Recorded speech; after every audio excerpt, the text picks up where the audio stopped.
Premier League ni umunsi wa 20 wa shampiyona wakinwaga mu mwaka wa 2025.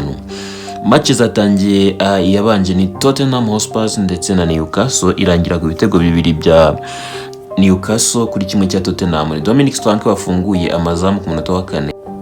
Anthony Gordon arakishyura ku munota wa 6, naho Alexander Isaac ku munota wa 38 arashyiramo ikinsinzi. Match irangira gutyo. Ange Postecoglou bikaba bikomeje kwanga umusaruro ni muke. Naho Aston Villa na Leicester nazo zabaga zikina.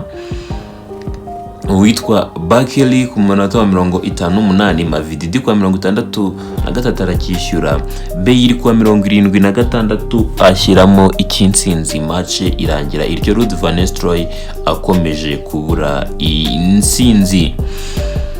Everton yongeye gutakaza nyuma yuko yari ifatiye amakipe makuru, ariko Brooks ku munota wa 77 yayibwiye ngo stop.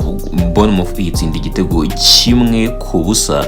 Match irangira Shandaishi ayiburiye igisubizo 3 ayasiga kwa Bournemouth. Naho abarasta Chelsea bikomeje kwanga, dore ko Jean-Philippe Mateta yaje kuba yishyura igitego cyari cyatsinzwe na Cole Palmer ku munota wa 14. Match irangira ari igitego kimwe kuri kimwe. Chelsea yongera guta amanota na none. Inyamaswa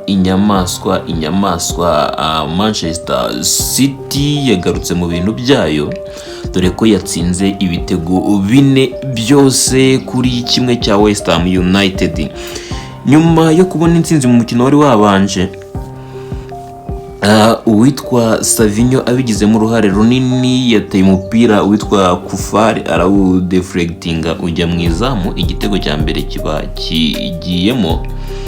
Naho Haaland ku munota wa 42 na 55 akora ibidasanzwe, atsinda ibitego 2, uruhare rukomeye rw'uwitwa Savinho.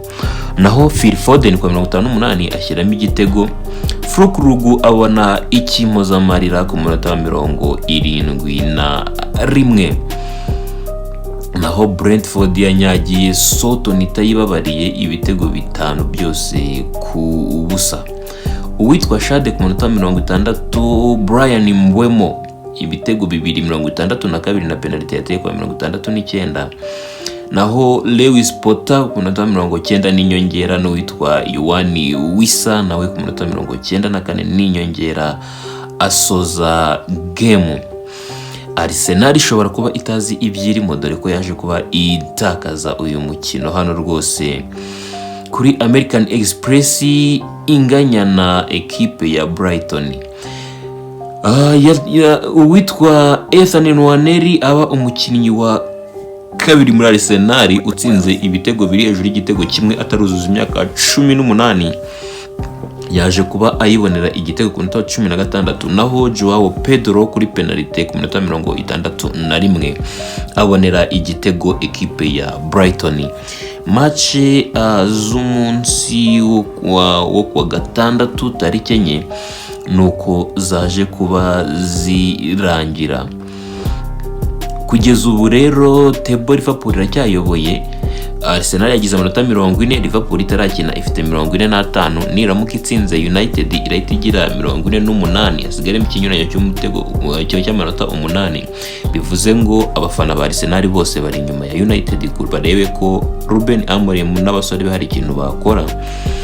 Naho Soton niyo bikomeje kwangana Leicester City kuko ziri muri relegation zone. Leicester ifite 18, Soton 6, Ipswich iri hejuru yazo ifite 15.